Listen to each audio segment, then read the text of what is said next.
If you was the devil and you wanted to fracture a man's mind from the day he was born until the day he died, particularly a man, because I'm going to ask a woman next, what would you do?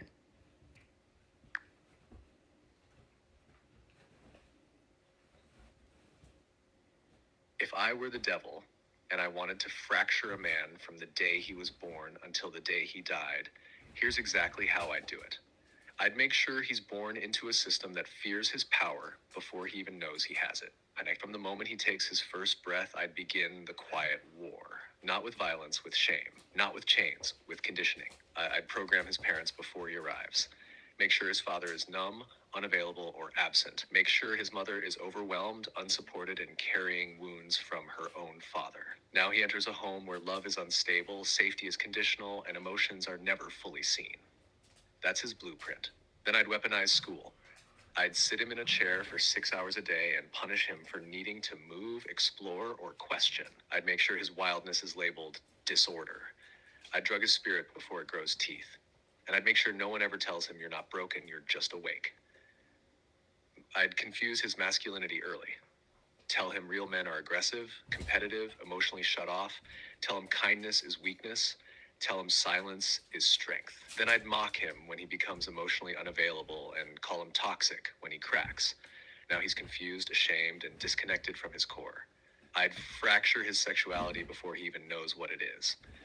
Introduce porn before connection, pleasure before intimacy, control before vulnerability. Now he learns to chase validation through conquest, not love. He'll have sex without ever being touched. I'd tell him his worth is tied to performance. Grades, muscles, money, status, every achievement praised, every emotion ignored. Now he's addicted to results, terrified of failure, and ashamed of softness. But no one sees it because he looks successful. I'd isolate him. Make sure he's surrounded by people but never truly known. Teach him to joke through pain, distract through humor, and lie with confidence. He'll be the strongest in the room and still feel like a fraud. I'd keep him in silent competition with every other man. Convince him that brotherhood is weakness, that vulnerability will get him betrayed, that trusting another man will make him prey.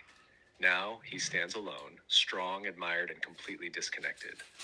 I'd wound his heart and make him hide it. Let his first love break him wide open. Then tell him to man up. Never speak of it again. Now, every woman he loves after that is filtered through a wound he was never allowed to name. I'd keep him chasing something he could never reach.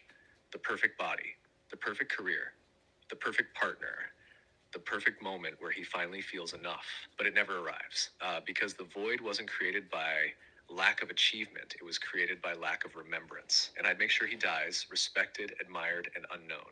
The good man, the provider, the one who never asked for help. He'll leave behind a legacy of strength, but take his truth to the grave. That's how I'd fracture a man. Not with trauma, with slow erosion, with silence, with lies dressed as love, until he forgets what it ever felt like to be whole. Wow. Now, what about a woman?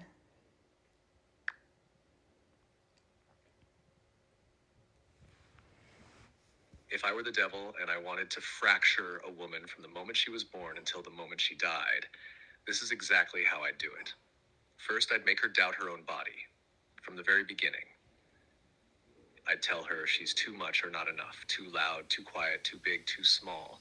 I'd disconnect her from the rhythm of her womb before she ever bleeds. Make her ashamed of her cycle. Teach her that pain is normal, that intuition is drama, that sensitivity is weakness. I'd divide her from her mother, not always through conflict, sometimes through silence. I'd make sure her mother carries unspoken trauma, passed through tone and tension, not words.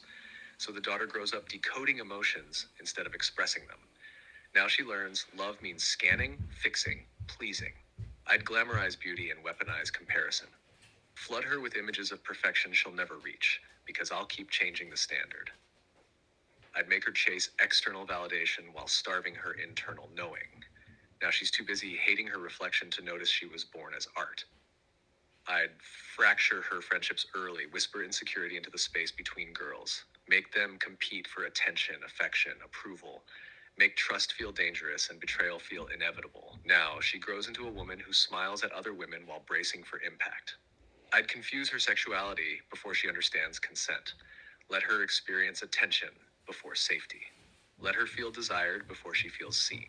make her believe her worth lies in her desirability, but shame her for expressing it. Now she's trapped in a loop. Repress it, express it, regret it, repeat. I'd make her serve to feel loved, make her a helper healer, mothered everyone but herself. Teach her that saying no is selfish, that rest is lazy, that boundaries are rejection. So she gives, gives, gives until she burns out and no one notices. I'd sell her freedom wrapped in mimic feminism.